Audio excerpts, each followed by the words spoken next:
E aí, pessoal, bom dia, boa tarde, boa noite e boa madrugada a todos vocês. Como vocês estão? Espero que estejam bem. Espero que estejam mais felizes que todos os palmeirenses que estão tristes, raivosos, decepcionados, etc. Eu, incluso, né? Obviamente. Espero que estejam todos felizes como estão os nossos colegas corintianos, né? Que estão nas nuvens. Fazia tempo que não ficavam assim, né? Então, já passo a palavra para o nosso querido Fábio, nosso querido correspondente internacional. E aí, Fábio, segue muito feliz? Filho, eu tô de ressaca desde quinta-feira aqui. O, Assisti o jogo em casa, o jogo, graças a Deus, foi transmitido pela televisão portuguesa.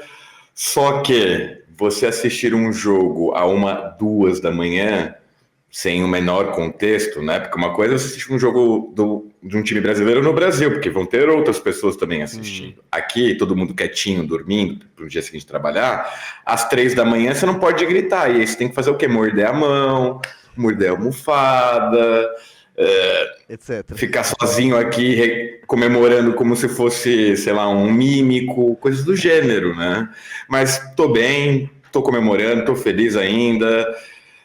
Eu sei que foi uma brincadeira da sua parte, mas de fato fazia um bom tempo que a gente não comemorava um título, e comemorar um título em cima do maior rival é mais gostoso, pegando o pênalti mais gostoso ainda. É um título Corintiano à gosta parte, né? é de sofrer. São dois títulos aí. Vocês foram campeões paulistas e em cima do Palmeiras.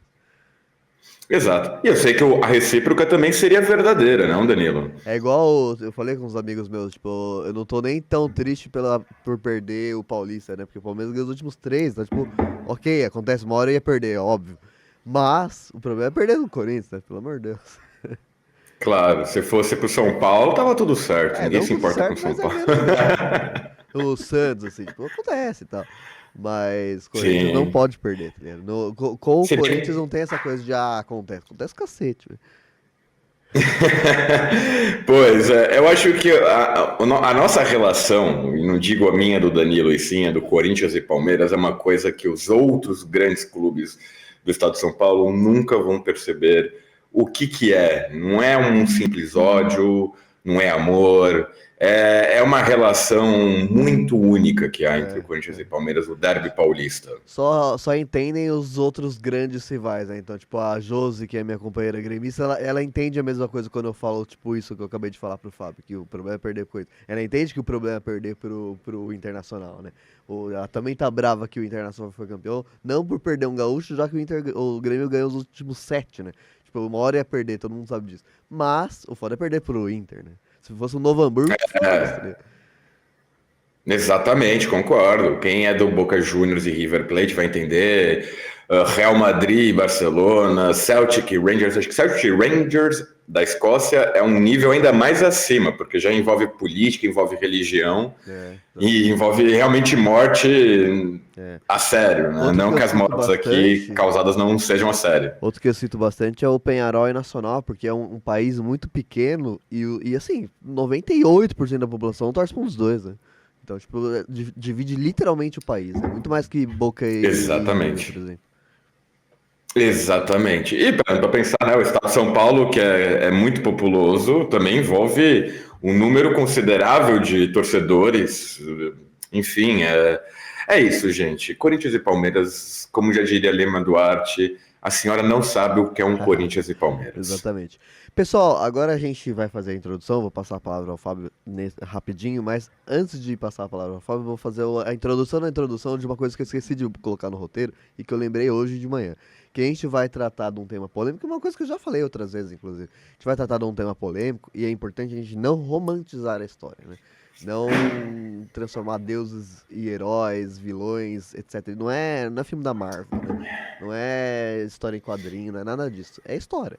Então, todos os seres humanos inseridos dentro do processo histórico estarão sujeitos a cometer erros, exceções, etc. E os processos históricos também estão sujeitos a uma série de outras questões, outros contextos, que vão levar a coisas X e coisas Y, né? Então, é importante analisar a história a partir da materialidade, não da beleza, do se é certo ou errado, de ser o cara um deus ou um demônio, etc, etc. Porque daí já não é análise histórica, né?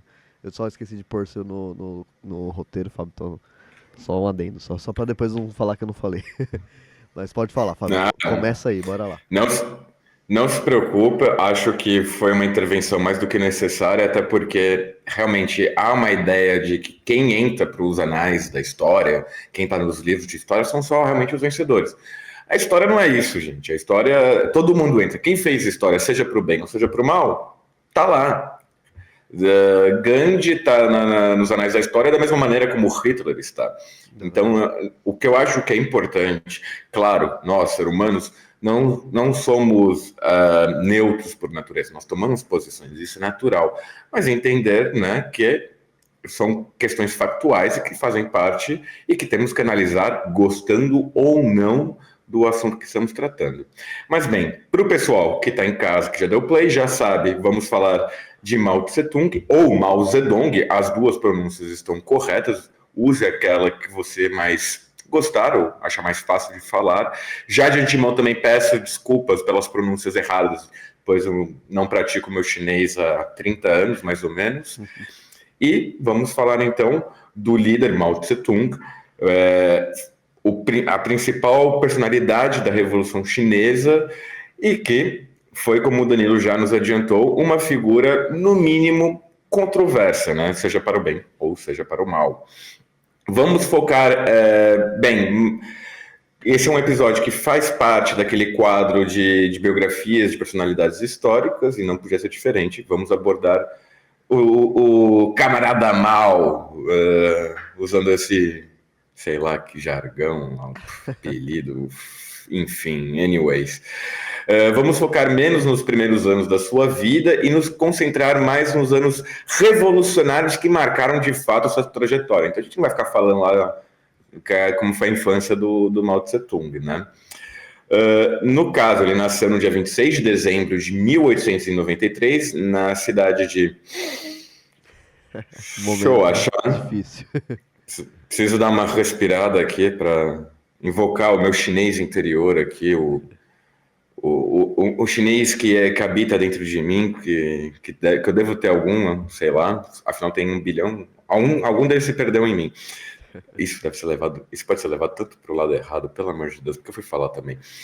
Mas enfim, nasceu na cidade de Shoashan, um fazendeiro típico da sua região. Ele teve uma infância relativamente estável e teve acesso a uma educação formal, algo raro na China daquela época, ainda marcada pelo chamado século da humilhação. E aí a gente tem que fazer uma pausa e falar um pouco sobre o que foi esse século da humilhação.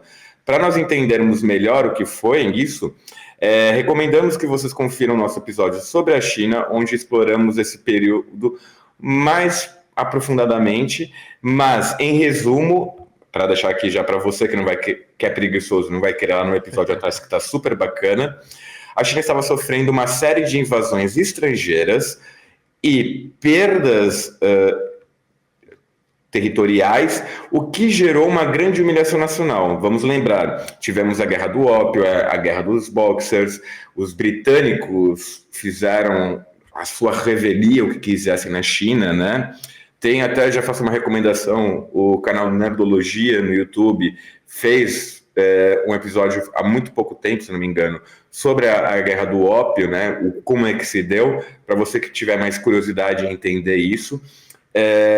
Onde basicamente o Reino Unido colocou a China debaixo da sua asinha, né? E vamos lembrar que a China se considerava o centro do mundo. Não era um país qualquer, eles se consideravam muito importantes dentro da sua própria perspectiva. O próprio nome China quer dizer centro do mundo, se não me engano. Posso estar falando algo errado, por favor, se alguém souber essa informação melhor, que coloque aí depois nos comentários. Mas, voltando já para Mao Tse Tung, aos seus 18 anos, em 1911, Mao se junta ao exército revolucionário contra a dinastia Qing, lembrando que a China ainda era uma monarquia, não havia virado uma república. Mas o que realmente transformou a sua vida foi a sua ida para a universidade em Pequim, em 1918, onde ele se filiou, aí sim, ao Partido Comunista Chinês. E aí conseguimos já entrar na vida do Mao Tse-tung já no âmbito político. Com aí sim a formação da República Chinesa, Chiang Kai-shek, esse eu já sabia falar de cor, assume o poder, porém seu governo logo se mostra autoritário e entrega aos interesses imperialistas europeus. A desigualdade social na China só aumenta, deixando grande parte da população na extrema pobreza. É nesse cenário, justamente, em que Mao vai ganhar um destaque importante dentro do Partido Comunista Chinês. Já em 1927, começa uma revolta armada liderada pelos comunistas, que é violentamente reprimida pelo governo nacionalista, dando início, então, aí sim, à Guerra Civil Chinesa. Danilo, quer falar alguma coisa? Sim. Um minutinho rapidão só. Cara, dá um pause aí. Cara, eu cometi um erro. Não sei se é um erro meu ou um erro seu, porque no meu documento não tem ponto 2. Então eu não sei, eu não sabia quando que a sua fala acabava e eu tinha que falar a minha. Porque as coisas que você falou no meu documento é a minha parte já. Daí eu não sei qual dos Ai, dois cometeu o erro. desculpa, mano. Desculpa, é que eu dei uma alterada nele para ficar mais fluido para conseguir falar e lê-lo. Tudo bem. Mas só me fala a parte que você parou, daí o Júlio anota a minutagem aqui e corta esse errinho nosso aqui. Tá bem, eu parei então aqui na. 1927? Sim, quando dá início à Guerra Civil. Aí você vai falar até onde, mais ou menos? Eu vou falar, cara, até o fim do ponto 3.3, que é. Não. Ah, não, ixi, até o fim do ponto 4, cara. Que é. Porque daí você vai voltar falando do legado, né? Óbvio que você pode interromper, blá blá. Mas o ponto 3 e o ponto 4 na teoria é meu. Tá bem. Aí eu só volto no 5, né? Mas fique à vontade pra interromper, né? Claro, sem problemas. Desculpa lá, mano. Tá. Eu fiz essas alterações porque eu já tinha notado que nos outros episódios eu dava às vezes uma engasgada, aí eu só fiz uma alteração para o texto ficar menos formulado de uma maneira escrita e sim mais para ser lido, percebe? Em voz alta. Entendi, firmeza. Beleza, calma aí então. Você lembra quantos minutos estava, tá? Só pra eu ter uma ideia aqui. Tava em 11, tá? Então tá em 12 e pouquinho. Daí quando a gente for coisar, a gente consegue. Porque tá rolando ainda, né? Daí consegue. Tipo, 2 minutinhos a mais? Beleza, tranquilo. Então daí vai até 62 aí. Deixa eu só me coisar aqui. Que eu fiquei perdido.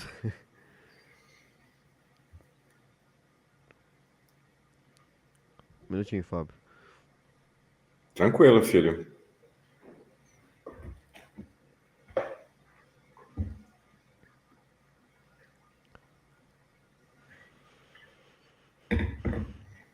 Pois bem, podemos seguir.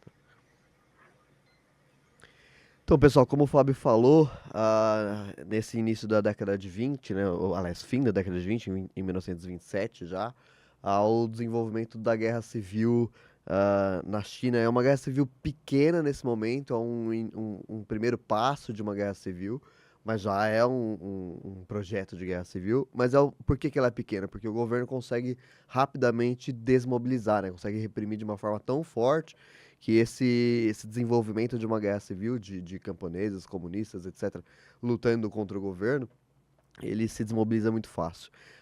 O governo de Chiang Kai-shek, que é o presidente da China republicana, é muito curioso porque assim há uma luta republicana nesse momento, como o Fábio falou, e o próprio Mao luta ao lado de outros republicanos ali, né?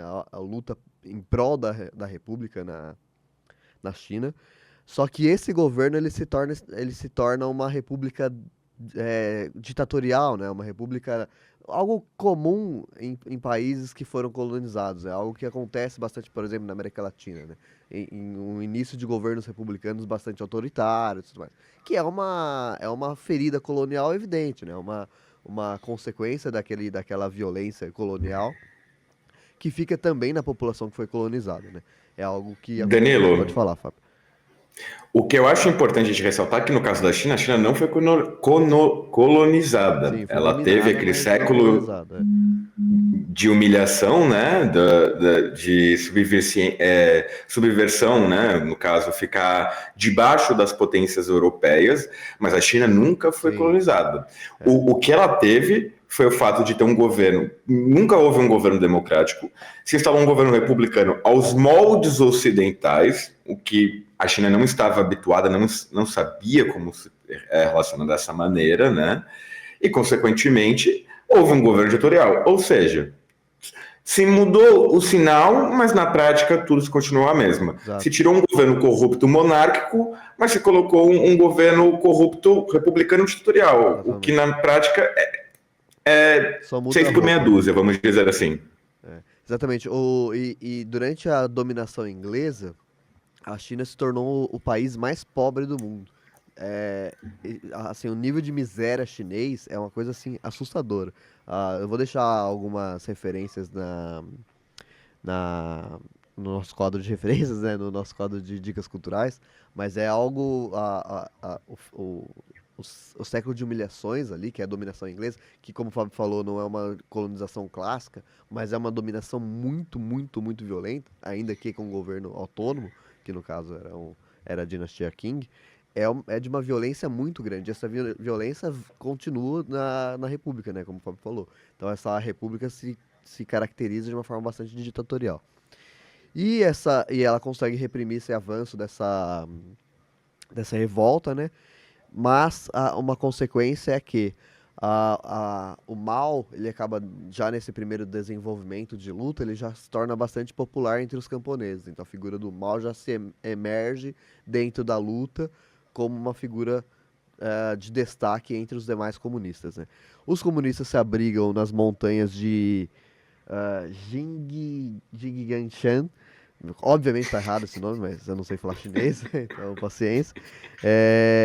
E dentro dessa montanha, dentro dessas montanhas, eram áreas de difícil acesso, né? Então, tanto para a população, óbvio, a população já estava acostumada, já que vivia ali, mas para o exército chinês é uma área de difícil acesso. Então, há um refúgio dos comunistas nessa região e montam os seus acampamentos comunistas ali, tanto de treinamento de soldados para a revolução, quanto de um acampamento para desenvolvimento da vida camponesa. E essa é uma característica muito interessante da Revolução Chinesa nesse momento, do desenvolvimento da Revolução Chinesa, que há um desenvolvimento, esses acampamentos não são só militares, né? Isso acontece em Cuba também, né? Do desenvolvimento desses acampamentos de buscarem desenvolver a vida autônoma dos camponeses naquela região, né? Isso faz com que também os comunistas passam a ficar muito bem vistos por esses camponeses. E muitos desses camponeses passam a adentrar as fileiras revolucionárias, né? Então veem naquilo um futuro de fato. E daí o movimento vai crescendo e vai se especializando cada vez mais, né?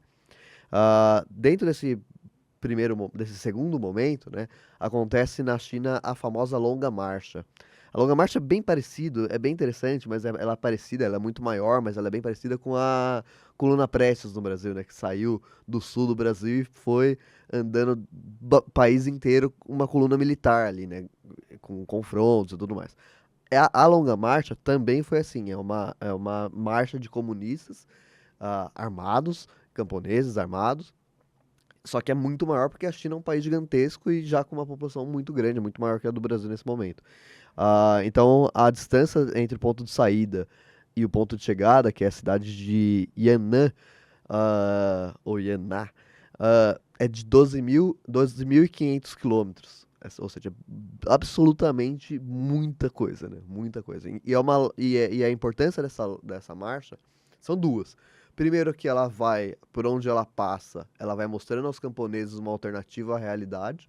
Então, enquanto os comunistas avançam, eles não simplesmente avançam, eles vão sendo didáticos com os camponeses em relação ao que estava acontecendo no país, o que poderiam esses próprios camponeses fazer para mudar isso. vão construindo centros de resistência camponesa, então pequenos núcleos de áreas que vão se tornando autônomas nessa região. Então os camponeses passam a dominar essa área de fato, né? E, e parecido, grosso modo, mas para quem tem um conhecimento legal de América Latina, parecido com o que o México faz na Revolução Zapatista, sabe? De pegar áreas e tomar para si o domínio dessas áreas, né? Sem o Estado interferir nessa região. Os chineses vão fazendo isso, o movimento comunista vai fazendo isso com os camponeses, e obviamente mais camponeses vão adentrando a luta comunista. E além disso, essa longa marcha, obviamente que o exército oficial chinês não ia simplesmente ficar olhando, né? Então há intensas batalhas, e essas batalhas muito sangrentas, isso é um ponto, assim, o exército chinês nesse momento era bastante forte e bastante mortífero. Então, embora os comunistas tenham logrado êxito nesse avanço, muita gente morreu nesse caminho. Então, eram batalhas bastante sangrentas, mas também mostravam para o camponês, tipo, olha o que o Estado faz, né? Olha o que o governo está fazendo. Então, também essa batalha também era didática, né? Então, esse desenvolvimento da longa marcha ela é importante justamente por isso, porque ela consegue ser didática na prática para os camponeses e o movimento revolucionário cresce bastante. Nessa longa marcha também, uma coisa interessante, se você quiser me interromper, você fala, tá, Fábio, que eu não tô olhando muito para você, não. Tô olhando para a câmera e para o meu celular. Esse desenvolvimento da longa marcha é importante também para o Mao. Ele escreve muita coisa na marcha em si, parecido também novamente com o Che Guevara, quando o Che Guevara está em Serra Maestra, durante o desenvolvimento da Revolução Cubana, ele escreve os diários, né? E os diários são fruto do que ele está vendo ali, tanto do ponto de vista militar, né, como que as táticas militares para avançar, quanto do ponto de vista de como a população daquela região tá vivendo e tudo mais. Então o Mao faz a mesma coisa, que é escrever o que ele está vendo nesse desenvolvimento, e aí ele escreve táticas militares, o que fez, o que deu certo, o que fez e não deu certo, etc. Então é um trabalho de campo escrito muito, muito, muito rico, né? E de 12 mil quilômetros, né? Então isso é muito material escrito também. Danilo, Oi, pode falar, Fábio. eu acho que há duas coisas importantes a se ressaltarem sobre a longa marcha. Primeiro, como você até muito bem disse, foi muito importante a longa marcha como um trabalho de base mesmo, né? Que para quem é da militância da esquerda está acostumado até com esse termo e até dizem muitas vezes que a esquerda perdeu um pouco a mão, e eu faço essa crítica também no Brasil, que a gente perdeu esse trabalho de base, mas é o contato direto do Partido Comunista Chinês com o povo camponês, né, o campesinato. Não sei se essa palavra é em espanhol ou em português, mas eu já, enfim, vocês perceberam. É o trabalho direto. Então, vamos pensar no seguinte: o camponês chinês que vive lá na sua área rural, ele vive quase que numa bolha social, no qual ele não tem muita noção do que está acontecendo fora dessa bolha. Ainda mais nos Então, anos 40, onde não tem tecnologia como tem hoje em dia, né? Evidentemente. Hoje em dia não, e mesmo com a tecnologia da época não chegava até lá. Hoje em dia O pessoal nunca viu um telefone, nunca viu nada. Exatamente. Desculpa, Danilo, você ia falar alguma coisa? Eu não percebi. Não, só falei isso, que hoje em dia, com a tecnologia disponível, as montanhas chinesas já têm uma dificuldade em receber sinal, imagina antigamente. Exatamente. Então, para o chinês comum, para o camponês chinês comum, ver aquele exército chegando e ajudando e tal, a primeira coisa que a gente tem que pensar é o seguinte: ele vai ver aquele exército como alguém salvador, né, nesse contexto específico. Pode fazer o juízo de valor com relação a isso, se você acha correto ou errado, e isso, claro, evidentemente fica ao seu cargo. Mas, tentando analisar a mentalidade, aquilo foi um trabalho de base muito importante que resultou muito fortemente em prol do governo do Partido Comunista. Depois, uma coisa que você mencionou, e eu até gostaria de fazer de um pequeno disclaimer, colocando algumas informações, que existia um Estado dentro do Estado. E é de fato, em 1931, no contexto da Guerra Civil Chinesa, o próprio Partido Comunista vai fundar um Estado que é a República Soviética da China. Lembrando que o termo soviético ele não era exclusivamente da União Soviética, não era um termo exclusivo russo. A ideia dos soviéticos é a união dos camponeses, do proletariado, e dentro desse contexto da guerra civil chinesa, ele vai realmente ser um Estado de facto, ou seja, com estruturas de governo, com hierarquias, com repartições públicas, Escola, tudo em hospital. escola, tudo com um exército próprio, tudo, que só vai ser interrompido, e aí vou dar já um spoiler, quando um povo ali do lado vai invadir a China. Mas eu não vou falar quem, vou dar um suspense aqui para o Danilo falar sobre isso melhor. Um suspense de provavelmente 1 minuto, que eu só tenho mais uma coisa pra falar antes de entrar nisso. E assim, é um spoiler também que eu sempre brinco. Em história não existe spoiler. Se já aconteceu, não é spoiler, amigo. Então, assim, todo mundo meio que já sabe. Se você não sabe, tá tudo bem, a gente vai te contar agora. Mas é meio que já quase que, para quem é da área de história, já é consenso comum que vai acontecer. Não precisa ser um gênio. Exatamente. Então, só uma última coisa em relação à longa marcha, que evidentemente uma ação militar desse tamanho, uma ação militar e social desse tamanho, transformaram o Mao na principal figura da Revolução Chinesa já nesse momento. Não era a única, tinha outras lideranças bastante importantes, mas nesse momento já ele era a principal figura. É interessante isso porque isso, na minha opinião, é um desenvolvimento que acontece meio que naturalmente, assim. Os grandes líderes revolucionários, eles se tornam grandes líderes revolucionários na prática, né? Não é que alguém elegeu ele como um grande líder revolucionário. É a própria prática e uma série de fatores dessa prática que o impulsionam com essa questão, né?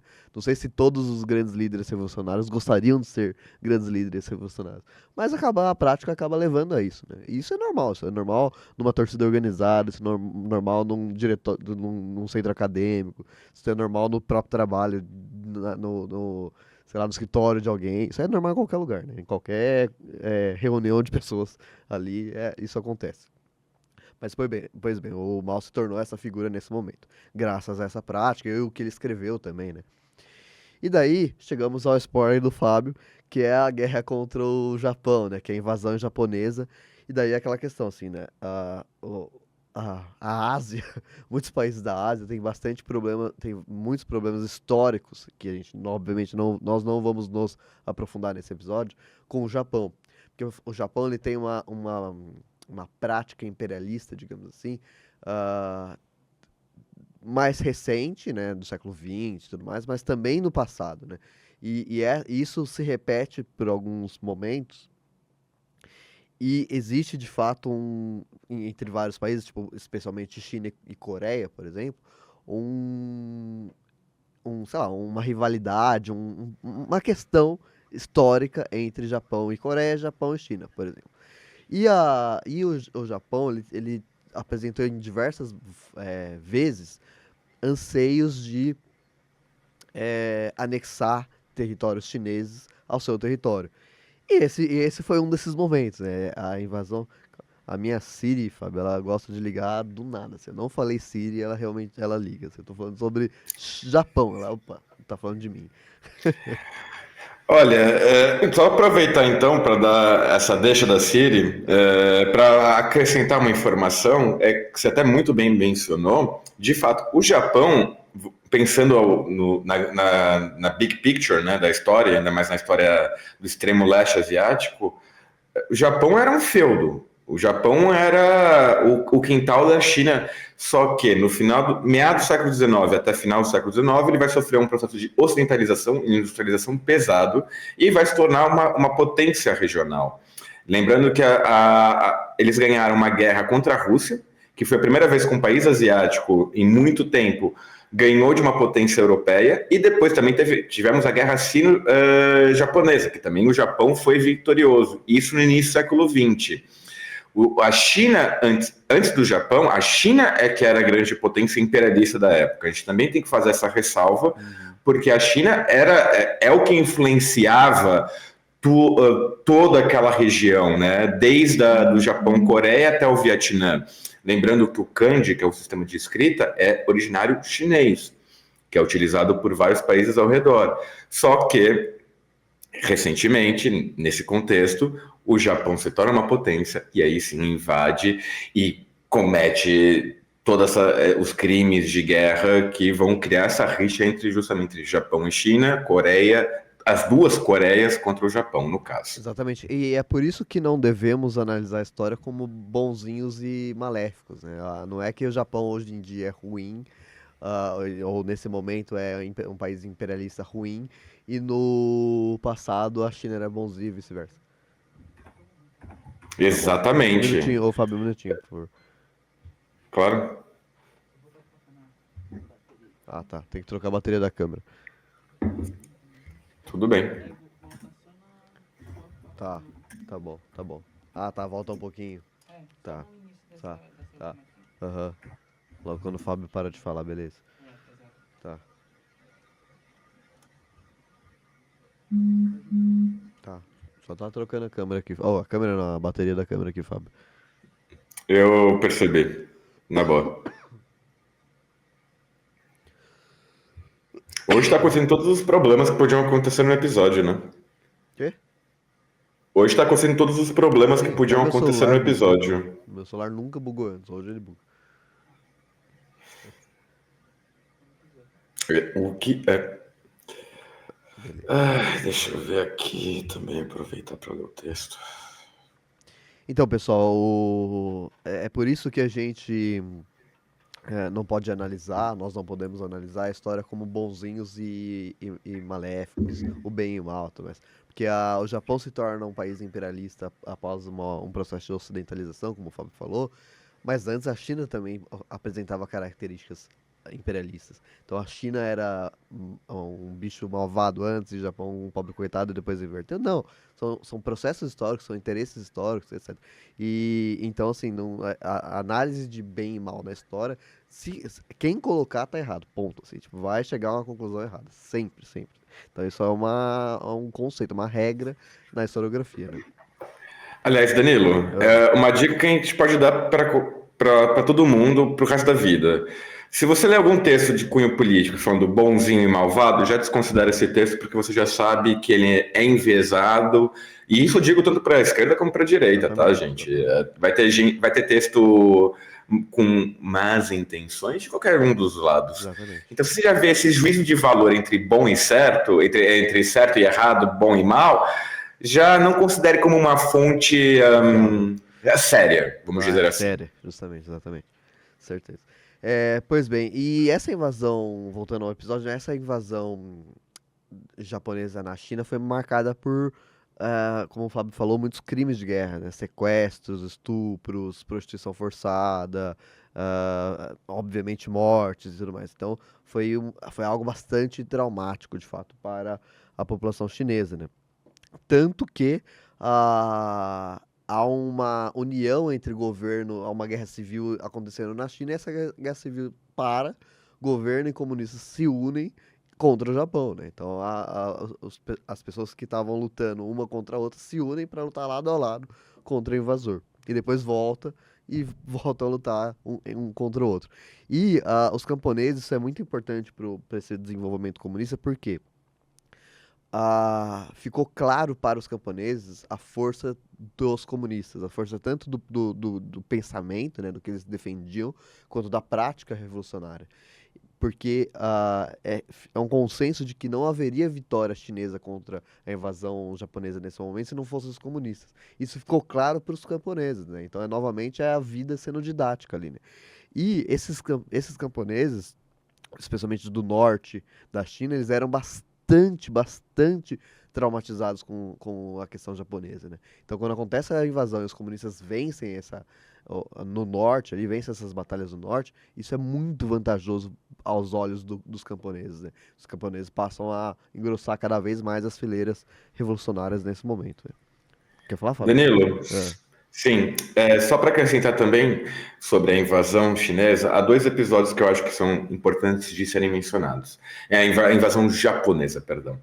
No caso, o Japão invadiu, mas não anexou exatamente os territórios logo de cara. Ele criou um estado fantoche, porque o Japão invadiu a região nordeste da China, onde tem uma etnia majoritária de manchus, que não é a mesma etnia dos Han, que é a grande maioria dos chineses, lembrando que a China é um país multiétnico, né?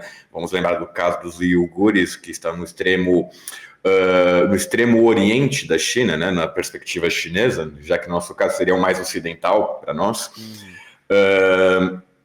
No caso, os manchus, eles tinham costumes diferentes e criaram um estado fantoche e colocaram quem justamente? O último imperador chinês, o Puyi, se não me engano esse é o nome dele, devo estar falando também errado. Colocou ele como um estado como um imperador da Manchúria, e o estado fantoche, claro, vassalo do Império Manchu, vassalo do Império Japonês, vai ficar debaixo da asa do Japão até o final da Segunda Guerra, quando aí sim o Japão de fato é derrotado. O outro episódio, que depois sugiro que, para também não ocupar muito tempo do episódio, os nossos ouvintes darem uma procuradinha, é o massacre de Nanquim.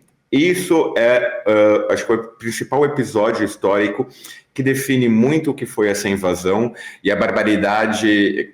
É um termo que eu não gosto muito de utilizar, mas, enfim, que exemplifica muito bem o que foi a invasão japonesa no território chinês. É isso aí. E com a retomada da guerra civil chinesa, né, no caso, há um avanço muito grande dos comunistas em decorrência dessas duas questões, né? Primeiro a longa marcha, depois a questão da invasão do Japão. Por quê? Porque há um sentimento na população chinesa, especialmente os camponeses, de aliança com o movimento comunista, justamente por conta, especialmente da questão da invasão japonesa. Então há um grande desenvolvimento da luta dos comunistas no campo nesse momento. E daí há um avanço muito grande nos anos 40 dos chineses rumo à vitória revolucionária, né? Em 43, o Mao se torna a principal liderança do Partido Comunista da China. E nesse momento é importante a gente dizer, o Fábio falou da influência do mundo ocidental no Japão, né? Mas nesse momento, nos anos 40, o mundo ocidental também está influenciando no governo chinês, especialmente no exército. Então, vários generais do exército chinês, nesse momento, no início dos anos 40, são generais nazistas, são generais da Alemanha. Então, havia uma troca de informações, uma troca de pessoal, treinamento e tudo mais, e uma influência, evidentemente, da Alemanha nazista com o exército chinês.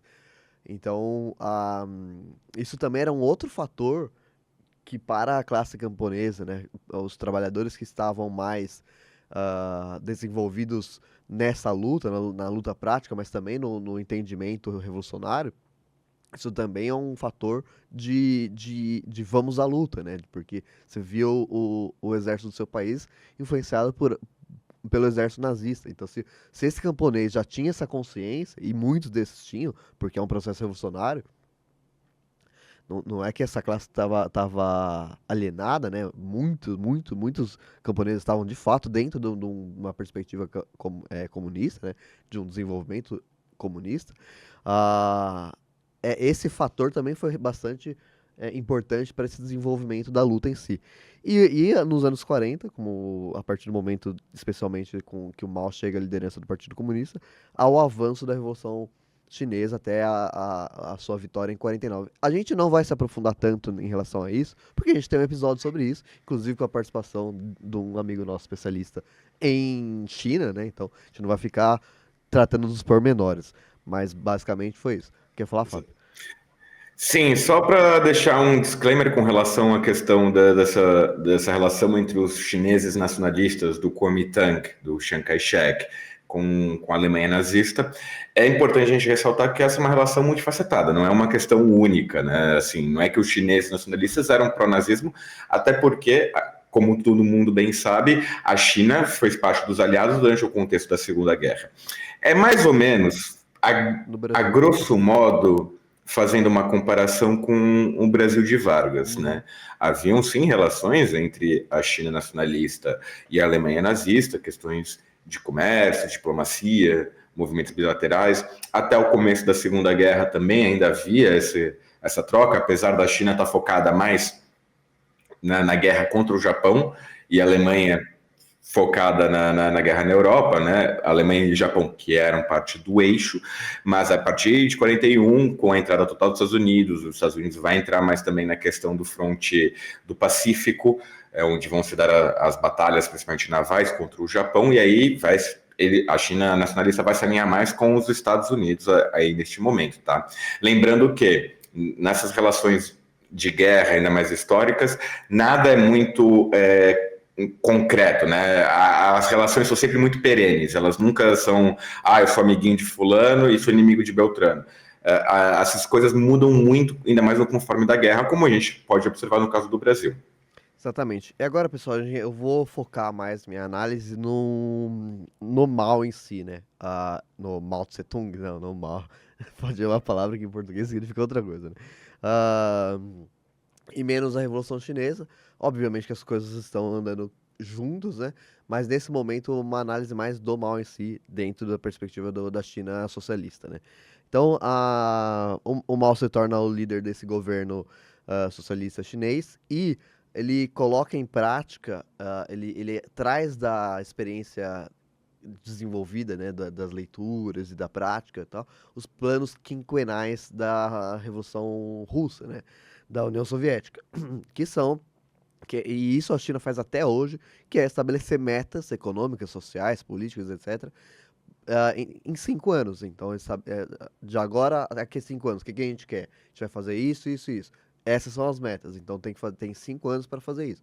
Daí, daqui a 5 anos, faz o que a gente conseguiu? Isso aqui, que a gente não conseguiu. E daí estabelece novas metas, ou a continuação dessas metas, e vai de 5 em 5 anos. Acho uma coisa genial. Mas só dá certo em um em países socialistas que não tem uma alternância de governo tão grande quanto Lula e Bolsonaro, né? No Brasil não daria certo, por exemplo. Pois bem, mas isso é uma coisa que o Mao traz da União Soviética para China, e que é uma coisa que permanece até hoje. Além disso, tem as famosas reformas de base que qualquer país socialista faz, né?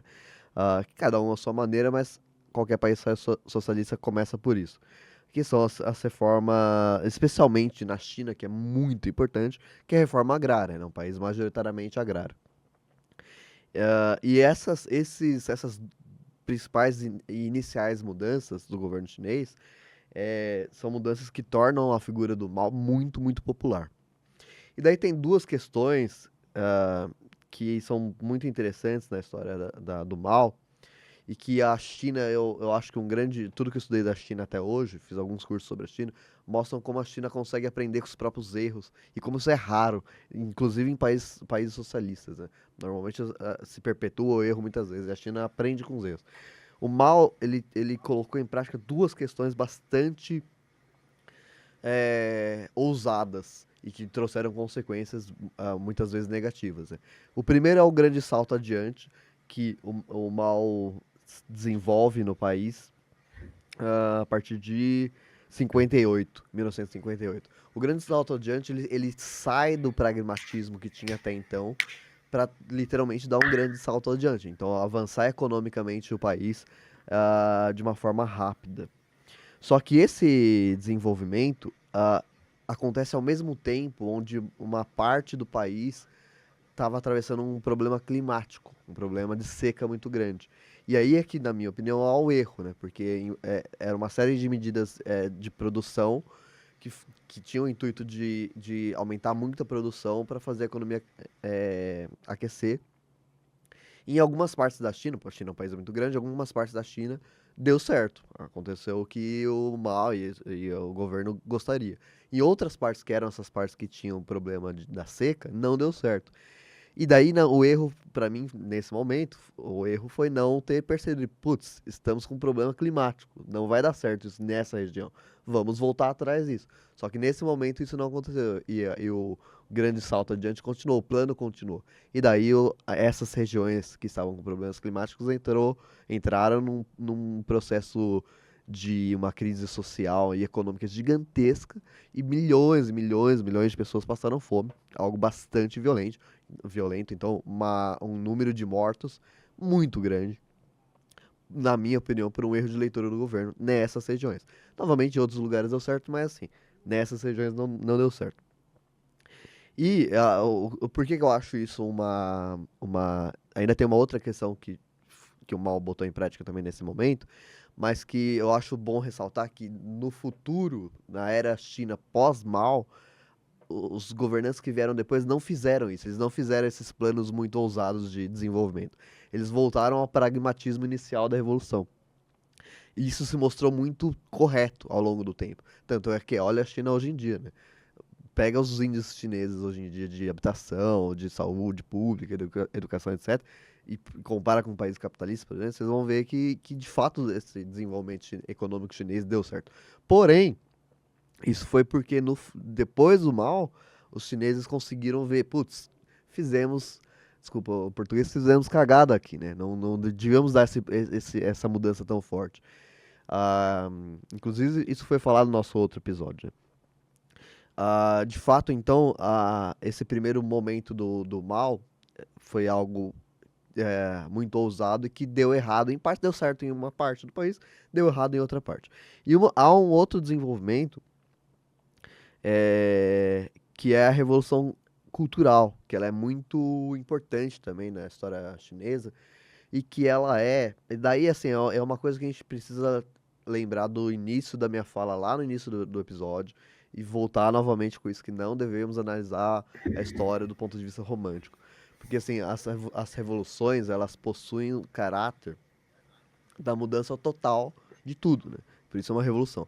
A Revolução Capitalista, ela vem para mudar tudo o que tinha até então. Então, a Revolução Francesa, a Revolução Inglesa, etc., ela vem para mudar tudo, né? Então, para acabar com uma classe social que é a nobreza e colocar uma outra classe social no governo. E esse acabar com a classe social, quando a gente estuda na escola, a gente aprende que é para acabar com a nobreza. Mas o que é acabar?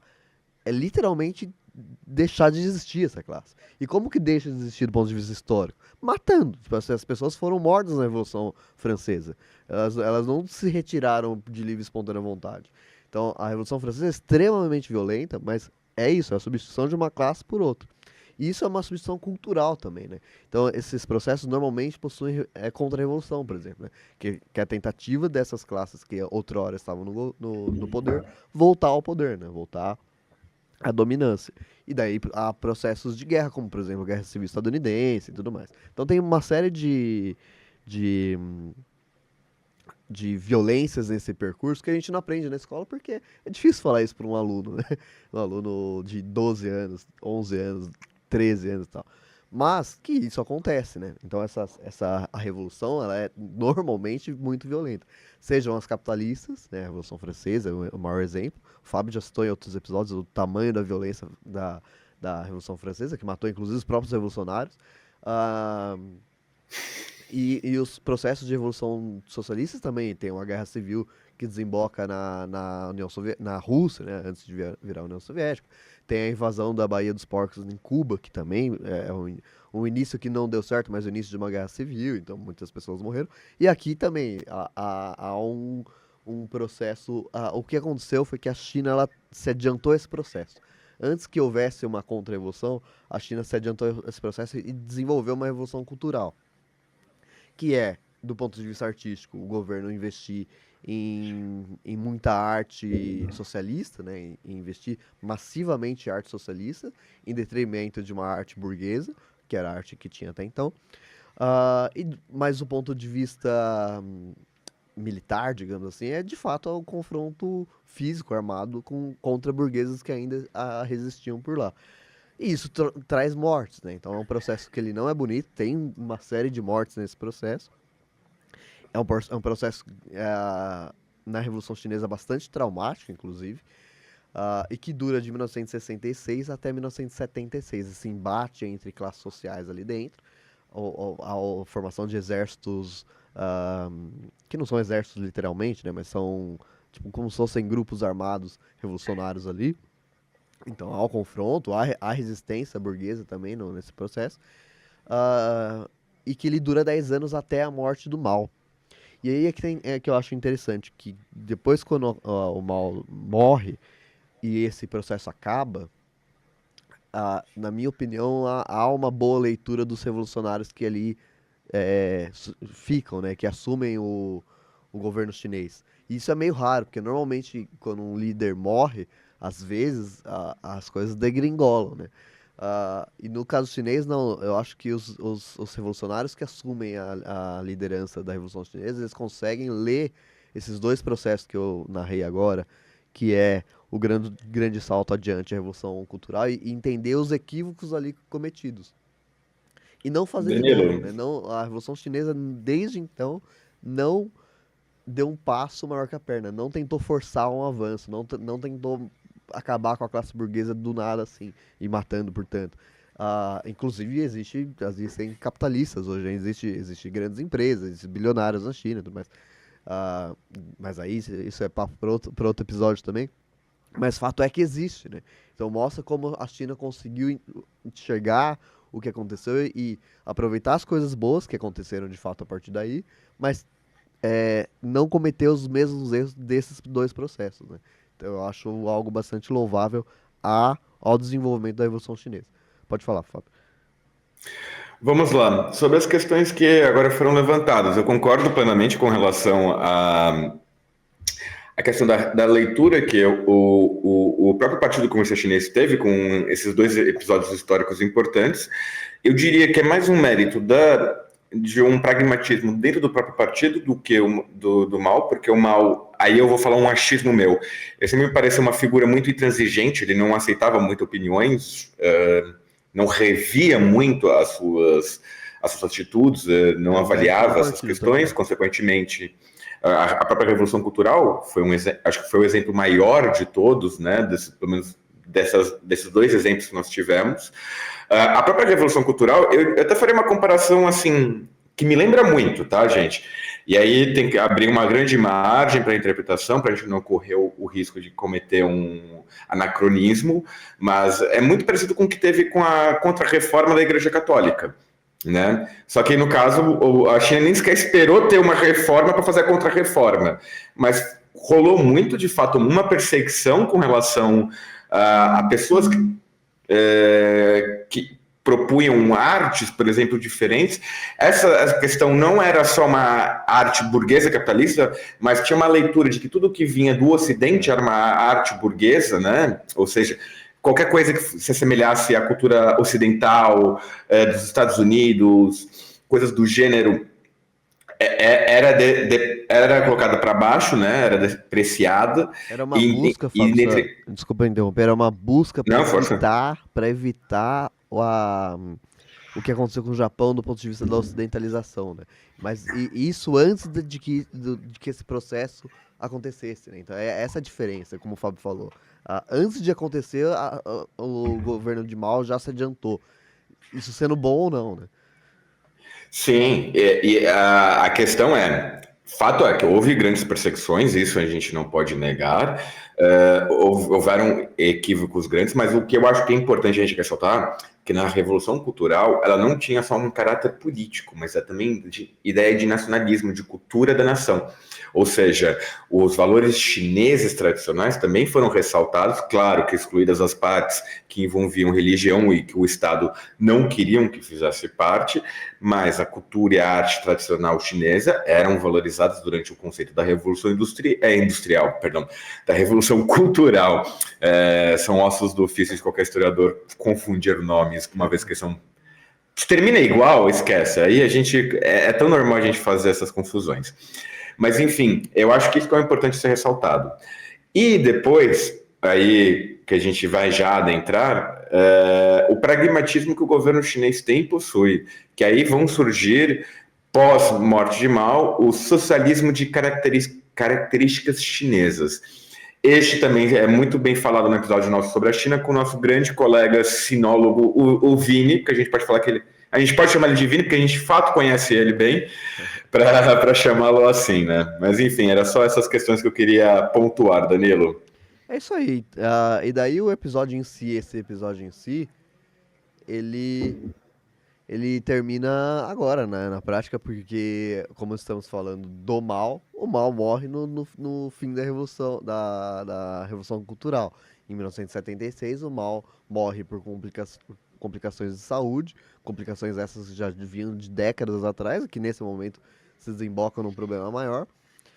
E esse episódio é um episódio bibliográfico, né? Então existem outras coisas daqui adiante em relação à Revolução Chinesa, mas não vamos nos adentrar, até porque temos um episódio sobre isso, como o Fábio falou, e vamos regravar outro episódio, aproveitando o estúdio e tudo mais, ah, sobre essa questão, sobre a Revolução Chinesa em si, né? Então teremos uma parte 2 da Revolução Chinesa. Então não vamos nos adentrar a isso. E agora eu vou passar a palavra para o Fábio para falar sobre os legados do mal, né? Exatamente. Bem, no caso, Mao Tse-tung, como a gente pode observar, foi uma das figuras mais influentes do século XX, não só na China, mas também no movimento comunista global. Nós temos, por exemplo, movimentos maoístas na Índia. Na Índia, se não me engano, tem acho que uns 3 ou 4 partidos bem forte, comunistas bem fortes. E na região, principalmente norte da Índia, os partidos comunistas maoístas são predominantes naquela região. No Nepal também há uma influência da doutrina maoísta muito forte. Os maoístas foram um dos partidos que derrubaram a monarquia no Nepal em 2006. Seus escritos do Mao Tse-tung, assim como essas práticas revolucionárias como a guerra de guerrilha e a Revolução Camponesa, marcaram também profundissimamente a história, né? Embora o seu legado tenha sido conturbado por falas como o Grande Salto Adiante e a Revolução Cultural, ele também deixou um marco profundo na estrutura do país como um todo, a China como um todo, que hoje, querendo ou não, gostando ou não, é uma das maiores potências econômicas do mundo.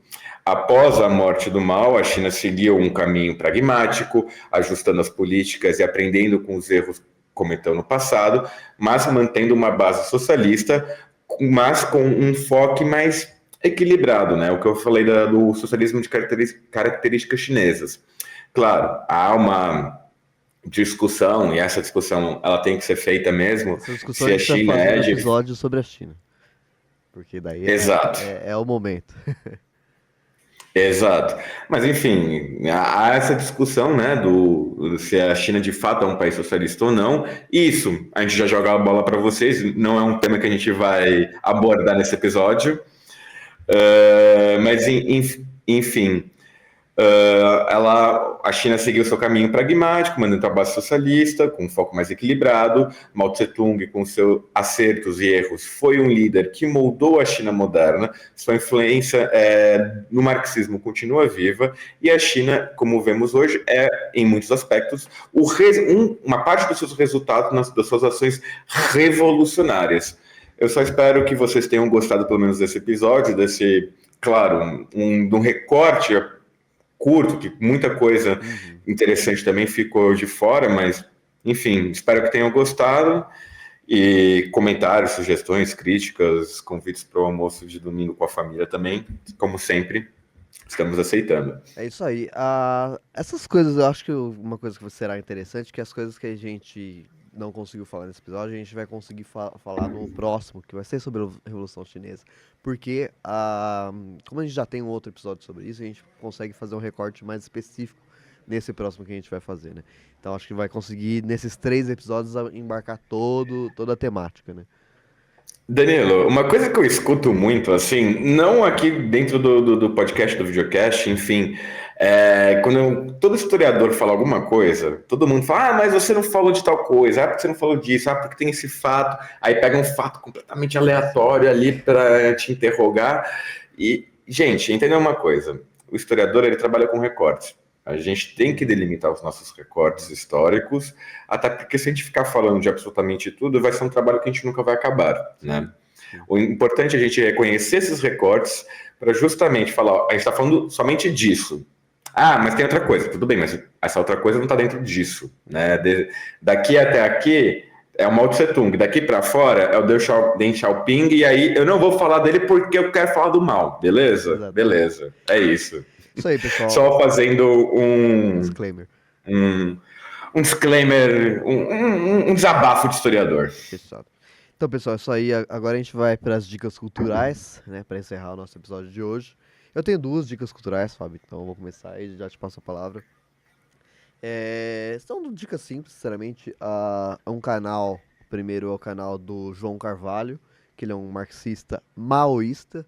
Então, ele é um marxista que a especificidade do marxismo dele é justamente o pensamento do mal. Eu, por exemplo, sou um marxista-leninista, diferente. Mas, é diferente, mas é parecido, mas enfim, de qualquer maneira é diferente. Mas ele é um cara, assim, um crânio, muito, muito inteligente. E são vídeos bem interessantes. E outro que daí você pode, que pode buscar livros ou vídeos na internet, podcast, que é um professor doutor, Elias Jabbour, né? Que é um historiador e ele é especialista justamente em história chinesa, tem, sei lá, acho que uns 8 livros sobre isso já publicados, além de artigos e tudo mais, e ele costumeiramente vai em vários podcasts.